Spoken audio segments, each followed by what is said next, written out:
रहेगी वो that is the line current की बात करते हैं। This is the I3 is equal to P divided by 2V, जो पावर लॉस हुआ I square R, this will be equal to 2I3 square R3 is equal to 2P/2V square into R3। ये हो गया, आई square are होता है सीधा सा है, तो इसमें I3 की जो वैल्यू है वो हमने पुट कर दिया और रेजिस्टेंस R3 से मल्टीप्लाई कर दिया। तो this will give you the power loss. हमको स्टेप में क्या करना है, पावर लॉस कैलकुलेट करना है और वॉल्यूम कैलकुलेट करना है, फिर इक्वेट करना है। तो वॉल्यूम तीसरे केस के लिए क्या है आपका 2LA3, जैसा कि मैंने बताया था बाहर बारे वाले कंडक्टर दोनों का 2LA3, और जो बीच वाला है वो हाफ टाइम्स रहता है उसका एरिया 0.5LA3, तो 2.5LA3 हो गया है आपका। This is the volume.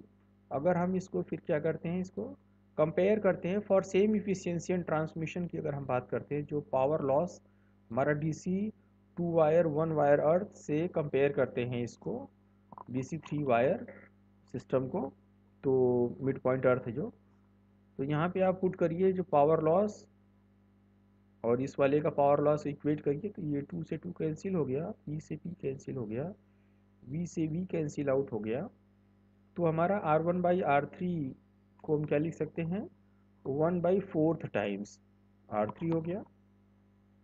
तो आप इसको इस तरह से इक्वेट करिए, rho L A1 is equal to rho L, तो अब R1 ये हो गया हमारा, और दिस इज द, आप ऐसे लिख सकते हैं R3/R1 इज इक्वल टू क्या हो जाएगा 4/1, यही हुआ। दिस इज द, ये हम लिख सकते हैं, या हम क्या लिख सकते हैं R1/R3 इज इक्वल टू 1/4, जैसे चाहे आप वैसे लिख लीजिए अपने अकॉर्डिंगली। तो हमको क्या करना है यहाँ पे एक्चुअली पुट करना है A3/A1, क्योंकि हमको पता है यहाँ पे देखिए R1 और R2 है, यहाँ पे हमने सॉरी R1 और R3 को हमने प्लेस कर दिया। तो अभी हमको क्या चाहिए, A3 इधर कर दीजिए और A1 यहाँ पे रखा, तो 1/4 मिल गया, क्योंकि volume V3/V1 is equal to 2.5L A3 divide by 2L A1, तो ये तो इससे कैंसिल आउट हो गया। A3/A1 की वैल्यू क्या आ जाएगी, 2.5 डिवाइडेड बाई 2 × 4, क्योंकि A3/A1 की वैल्यू क्या है आपकी 1/4 है। तो अगर आपने इसमें आपने यहाँ पे इसको डिवाइड करिए, 2.5 divide by 2 × 4, this will give you 0.3125, यानी 31.25%, ये हो जाएगा आपका। तो हम यहाँ चेक कर सकते हैं 25% से ज़्यादा है इसमें। अच्छा, इसके बाद अगर हम बात करते हैं single phase 2 wire system with 1 wire earth, अगर एसी है हमारा, अगर हम उसको चेंज करने की कोशिश करते हैं, तो एसी हमारे पास ये सिस्टम है, इसको हम चेक करेंगे 2 वायर डीसी 1 अर्थ से। ये हमारे पास सिंगल फेज एसी सिस्टम है, 1 वायर अर्थ है आपका। तो इसमें हमारे पास इसको हमारे 4th नंबर पे आया, तो इसलिए हम I4 रखते हैं, लोड हो गया। और इसका जो VRMS की वैल्यू होगी, मैक्सिमम VM होता है VM/√2, तो RMS वैल्यू जो हमारा होगा दिस द VM/√2, ठीक है। तो I4 जो करंट होगी, load current, this is the load current हो गई, और cos phi the power factor, क्योंकि एसी है तो यहाँ पावर क्या होता है आपका, power is equal to VRMS IRMS into cos phi की अगर हम बात करेंगे, तो ये V/√2 I4 cos फाई हो जाएगा। तो यहाँ से हमको I4 की वैल्यू क्या मिल जाएगी, √2P divided by cos phi और V, तो ये हो जाएगा V cos phi. R4 resistance of each conductor, cross section A4 है, लेंथ तो सेम रहती, क्रॉस सेक्शन वेरी करेगा। तो जो लॉसेज होंगे इस वाले में PL4 उसको हमने डिनोट करा है, और इज इक्वल टू क्या होगा 2 टाइम्स I स्क्वायर R। तो इसमें I की वैल्यू कितनी है, √2 times √2 into P divided by V cos phi square into R4। Volume of the conductor material used V4 is equal to 2LA4।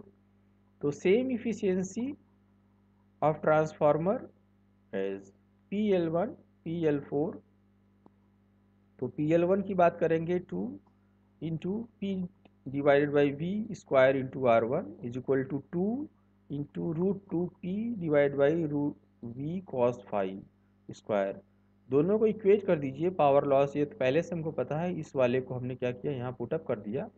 अब यहाँ से जो वैल्यू है ये दूसरे से कैंसिल आउट हो जाएंगे और आपको क्या मिलेगा, R1 बाई R4 की वैल्यू क्या हो जाएगी आपकी, 2 से 2 कैंसिल आउट हो गया, रूट 2 का स्क्वायर 2 देगा, ये तो ये कैंसिल आउट हो गया है, लेकिन रूट 2 का स्क्वायर 2 देगा और ये कॉस स्क्वायर 5 मिल जाएगा।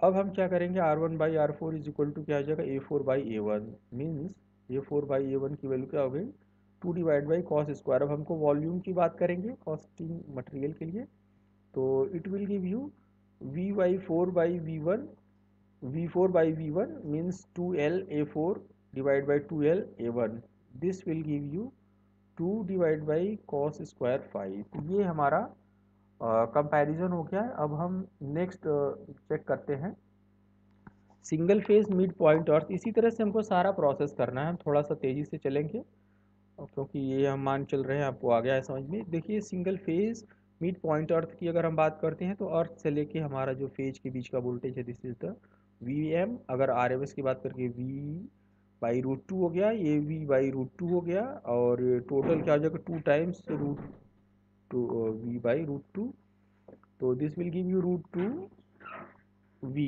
द लोड हो गया, और करंट इसके अंदर जो हो जाएगी this will be the I5। अगर हम इसके अंदर करंट की बात करेंगे दिस इज द I5 हो गया, और इसका जो एरिया हो जाएगा this is the also A by A5 होगा, इसका रेजिस्टेंस R5 होगा, and the RMS voltage between the line conductors this will given the, इन दोनों को ऐड कर दीजिए और डिवाइड, तो ये हो जाएगा आपका रूट टू V।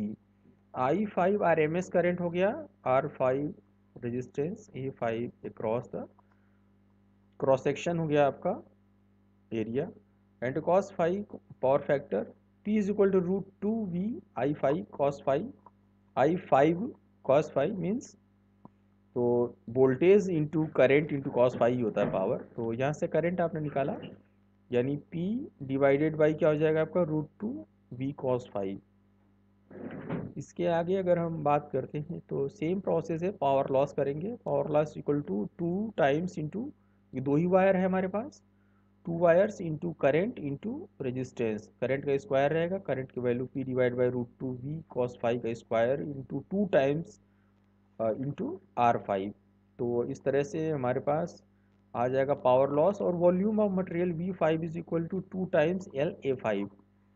इसके बाद हम बात करते हैं सेम इफिशियंसी के लिए, तो जो पावर लॉस हम पहला लेकर रखे थे DC2 wire system 1 point earth, इसको इससे इक्वेट कर दीजिए PL5 इक्वल टू PL1, तो this is the PL1 and this is the PL5। यहाँ पे हमने पुटअप करा तो आप चेक कर सकते हैं, P से P कैंसिल आउट होगा, V से V कैंसिल आउट हो गया, 2 से 2 कैंसिल आउट हो गया, यानी R1 बाई R5, और ये रूट 2 का स्क्वायर होने के बाद यहाँ पे 4 बचे 2 हो जाएगा, 2 का 1/2 यानी 0.5, और ये कॉस स्क्वायर 5 हो गया, तो यानी A5 by A1 is equal to क्या हो गया 0.5 हो गई वैल्यू। तो वॉल्यूम क्या हो जाएगा आपका 2LA5 divide by 2LA1 means it will give you 0.5 cos square 5। तो जैसा कि हम देख रहे हैं, इसके आगे हम बात करते हैं तो ये बहुत मोस्ट इम्पॉर्टेंट है, 3 phase 3 wire star connected system. तो यहाँ एक अर्थ से लेके इसके फेज के बीच का जो लाइन है that will be the VM by root 2 RMS value हो गई, इसको छठे नंबर पे इसलिए I6 हम डिनोट कर रहे हैं। अच्छा, इसके बाद क्या, ये 3 फेज 3 वायर स्टार सिस्टम है, तो इसमें 3 वायर है हमारे पास, तो वॉल्यूम इसका 3 टाइम्स हो जाएगा आपका। तो इसमें अगर हम बात करें पावर की, तो पावर इज इक्वल टू हमको पता है, तो 3 फेज सिस्टम के लिए हमारे पास जो पावर होता है उसका हम बाद में बात करेंगे, पहले उसमें से हम क्या अगर एक फेज के लिए बात करेंगे, तो सेम फेज के लिए होता है आपका V इंटू आई कॉस 5 होता है, V की वैल्यू कितनी है VM बाई रूट 2 है, V हमने डिनोट कर रखा है, एक्चुअली वो VM ही है, VM by root 2 into I3 cos 5। और यहाँ पे अगर हम बात करेंगे, ये 3 फेज का लेके चल रहे हैं इसलिए हमने यहाँ पे यहाँ पे I3 लेके चल दिया है। एक्चुअली इसको I6 लिखना चाहिए था मुझे, बट ये आप I3 इसलिए समझिए कि 3 फेज का है तो कोई प्रॉब्लम नहीं है। I3 cos फाइव, और I3 की वैल्यू क्या है आपका, √2 P divide by VM cos five. जो लाइन लॉसेज है इसमें, दैट इज द, जो लाइन लॉसेज हैं वो क्या है आपका, देख लीजिए इसमें जो लाइन के अंदर यहाँ पे लॉसेज हैं, 2 × I3² R3। हमारे पास I की वैल्यू क्या हो गई, यही है हमारे पास। इसमें √2 times P divide by VM cos five square किया R3, I² R है, I की वैल्यू ये है, यहाँ पुट कर दिया I की वैल्यू 2 टाइम्स हमने कर दिया, 2 वायर है। वॉल्यूम की बात करेंगे, स्मॉल v3 वॉल्यूम को रिप्रेजेंट कर रहा है, 2LA3। तो सेम इफिशियंसी है ट्रांसमिशन लाइन की PL1, and this will give you